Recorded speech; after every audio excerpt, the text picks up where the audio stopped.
இது நம்ம தேவையான அளவுக்கு தண்ணி எண்ணெய் ஊற்றிக்கிட்டு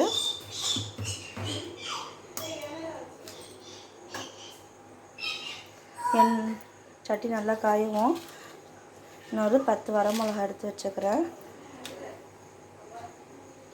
10 வரமிளகா வறுத்து எடுத்து வச்சாச்சு. இப்போ நம்ம இந்த எண்ணெய் சூடாக இருக்குது. இப்போ நம்ம இந்த கடுகு, உளுந்தம்பருப்பு, கடலைப்பருப்பு இது மூணுத்தையும் போட்டு பொரிய விட்டுறணும். இது நல்லா ப்ரௌன் ஆகணும்.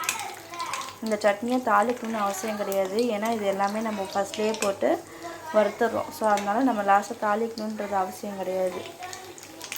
நீங்கள் பாருங்கள், இந்த இடத்துல நல்லா கோல்டன் ப்ரௌன் கலரில் ஆயிடுச்சு கடலைப்பருப்புலாம். இந்த ஸ்டேஜில் நம்ம இப்போ வெங்காயமும் தக்காளியும் ஆட் பண்ணிக்கலாம். ஃபஸ்ட்டு நம்ம வெங்காயத்தை நல்லா வதக்கி விட்டுருணும். அதுக்கப்புறம் தான் தக்காளி போடணும். நிறைய பேர் வந்து தக்காளியும் ஒன்றா போட்டுருவாங்க. இந்த வெங்காயத்தோட பச்சை வாசனை போனால் தான் சட்னி நல்லாயிருக்கும். ஸோ அதனால் வெங்காயம் நல்லா வதங்கணும். இந்த சட்னிக்கு வேணுங்கிற அளவுக்கு கல் உப்பு போட்டாச்சு. பாருங்கள், வெங்காயம் இந்த அளவுக்கு தனித்தனியாக வந்து நல்லா வதங்கிருக்கு. நம்ம உப்பும் வேறு போட்டுக்கிறோம், அதனால சீக்கிரமாகவே வதங்கிடும். இதுக்கு மேலே வதங்கிட்டிங்கன்னா வெங்காயத்தோட கலர் மாறிடும்.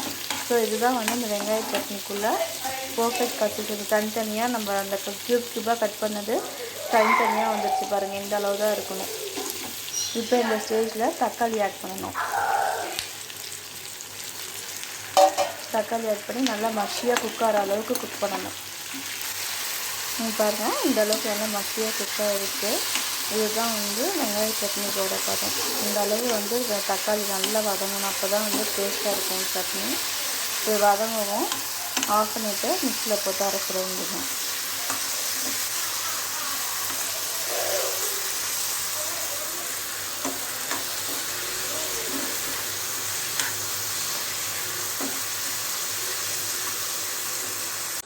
இப்போ வந்து நம்ம சட்னி அரைக்க போகிறோம். அரைச்சிட்டு வந்துட்டு பார்க்கலாம். சட்னி ரெடி ஆயிடுச்சு. நான் சட்னியை வீட்டில் ட்ரை பண்ணிவிட்டு எப்படி இருந்துச்சுன்னு பார்த்துட்டு கமெண்ட் பண்ணுங்கள். இது வந்து ராகி தோசை, இட்லி, நார்மல் தோசை எல்லாத்துக்குமே இது வந்து பர்ஃபெக்டான காம்பினேஷனாக இருக்கும் இந்த சட்னி. ஒரு தடவை இந்த சட்னியை ட்ரை பண்ணி பாருங்கள். பார்த்துட்டு எப்படி இருக்குதுன்னு சொல்லுங்கள். ப்ளீஸ் நம்ம சேனலை லைக் பண்ணுங்கள், ஷேர் பண்ணுங்கள், சப்ஸ்கிரைப் பண்ணுங்கள். தேங்க்யூ.